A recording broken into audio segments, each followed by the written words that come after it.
Hi! In front of me is Xiaomi Mi 10 Pro, and today I would like to show you how you can turn on or off automatic screen rotation on this smartphone. Firstly, go into Tab menu and look for icon with a padlock.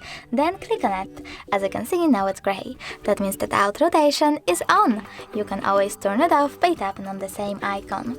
Then go into Settings. And over here you can scroll down, tap on display and scroll all the way down. Then click on the switcher next to auto rotate screen. If the switcher is blue, that means that auto rotation is enabled. You can disable it by tapping on the same one. Thanks so much for watching. If you enjoyed this video, leave a like, comment and subscribe. Bye!